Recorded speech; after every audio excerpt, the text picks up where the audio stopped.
Hello and welcome to the Afghanistan in 1918 to today discussion panel. Here we have Ms. Paulina Figueroa, Ms. Sofia Gonzalez, Ms. Ruth Avila, and Ms. Dania Sanchez. The first question is for Ms. Paulina Figueroa. Which were the key actors about this problem? Welcome to the panel, ladies. Thank you, we're glad you invited us. Could you please make a summary of the conflict? Okay, so first of all, if you want to understand really what is going on, I will tell you like 6 principal events of this. So let's place us in the year 1980. This was when Babrak Karmal was the leader of Afghanistan and was supported by the Soviet troops. But the opposition intensifies with many Mujahideen groups fighting Soviet forces. And it's important to know that USA, Iran, China and Saudi Arabia were supplying money and arms to the Mujahideen. The other fact could be in the year of 1988. In September, it was like Osama bin Laden and 50 other Islamists forming a group, which is known as Al-Qaeda. And to continue their holy war, this means like go against everyone that is just not supporting their ideal of an Islamic state.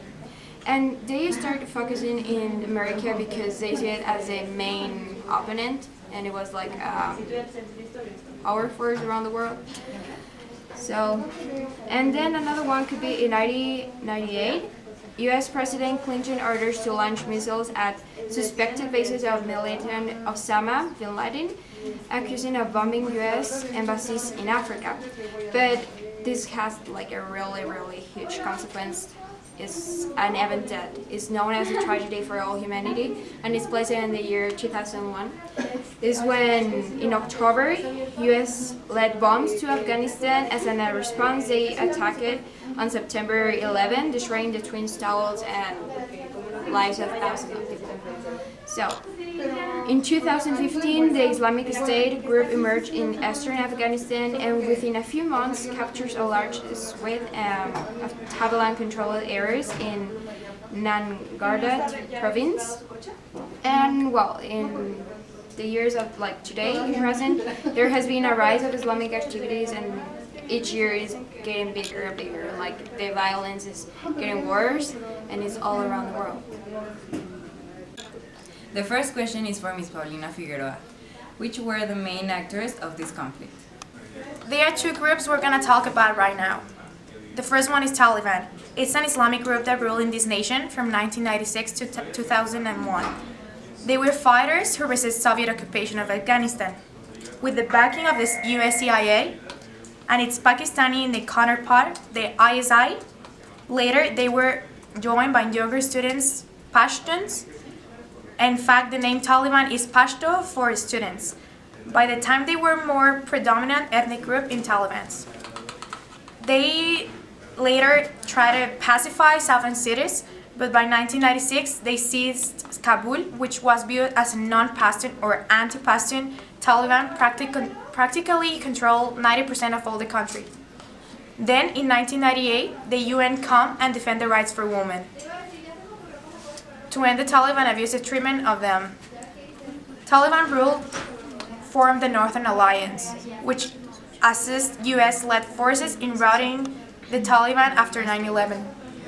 Some experts suspect the Pakistani security establishment continues to provide Taliban's militias sanctuary in the country's western tribal areas in an effort to counter India's influence in Afghanistan. The Taliban post-2001 resurgence has partially been financed by narcotics production and trafficking. In some outlying districts, Afghan forces and local insurgents have reached informal ceasefires that effectively cede a degree of authority to the Taliban. So the UN report in 2014 that the Taliban maintain outright control of the districts. This means that in 3,073 nationwide, but the insurgency reach extends much further. Afghan security forces judged in late 2013 that some 40% of districts had raised or high threat level. The other group we're going to talk about, or it's a country actually, it's US. The US now has a strong relationship with Afghanistan because they both are in fighting and combating the terrorism, principally to eliminate the Al-Qaeda and its affiliates. So since 1990, US position is that they always want to strengthen Afghanistan capabilities, and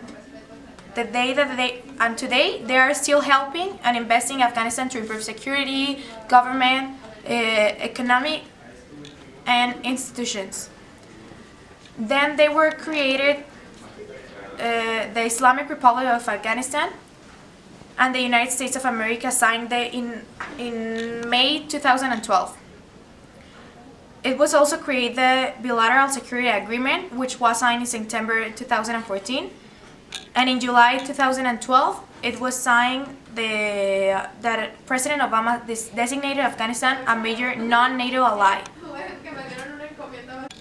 So talking about key actors, how is Osama bin Laden important, and when did he turn against the US?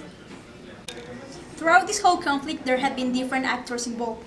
When it comes to Afghanistan, most of the actors are almost always Muslim extremists. The best example we have of this is Osama bin Laden.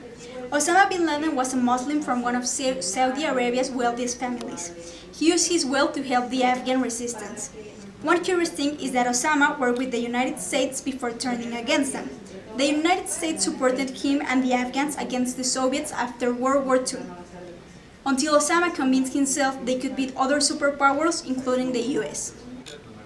After that, and until 9/11, he organized many attacks in different countries to kill Americans. He killed approximately 300 people, most of them Americans, during the 1990s in terrorist attacks in different countries. He founded Al-Qaeda to recruit Muslims and send money and arms to Afghanistan. When the Afghan fighters succeeded in defeating the Soviet Union, he became convinced that superpowers could be beaten. He believed that Western ideas had contaminated Islamic societies. He was outraged when Saudi Arabia led American troops on their soil. He dedicated himself to driving Westerners out of Muslim countries. He directed one of the most destructive acts of terrorism in history.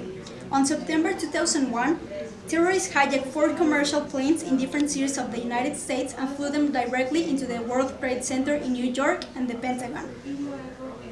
Bin Laden was killed by the United States in 2011, but he still remains as a symbol of a pure Muslim state and represents what many other extremists believe in. Now let's move to Bin Laden's organization, Al-Qaeda. Called after the base in Arabic, it was formed by Osama bin Laden in 1988. It began as a logistical network to support Muslims fighting against the Soviet Union during the Afghan War. Their principal aim today is to inspire and incite Islamic movements to attack those viewed as the enemies of Islam, which in most cases turned out to be Westerners. They also claim to be avenging wrongs committed by Christians and Jews against Muslims over the ages. They seek to unite all Muslim states by force if necessary under a single Islamic state. They also want to drive Americans and other non-Muslims from Islam's Holy Land. Al-Qaeda gets their support from people who see the US military action in the Middle East as a war against Islam itself. It has declared holy war on the United States, the Jews, and their allies, and is blamed for thousands of deaths around the world. Experts say it is linked to radical groups worldwide, like in Algeria, Central Asia, Kashmir, the Philippines, and across the Middle East. Which are the consequences today? As fighting continued between Taliban and government forces in Afghanistan in 2016 to 2017, millions of civilians were killed and injured in ensuring suicide in IED attacks. The Taliban claimed responsibility for many of these, but groups affiliating themselves with the Islamic State, also known as ISIS, claimed several particular deadly attacks in Kabul. The Afghan government continued to expand its use of illegal militaries, some of which were responsible for killing and assaulting on civilians. Afghan National Security Forces were responsible for civilian casualties and indiscriminate aerial and mortal attacks. Both the Taliban and ANSF increasingly used schools for military purposes.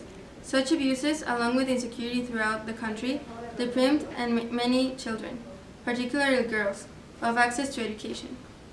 Hundreds of thousands of Afghans became newly internally displaced, including many returned refugees and migrants. The year saw no progress in the government to implement a national action plan to stop torture.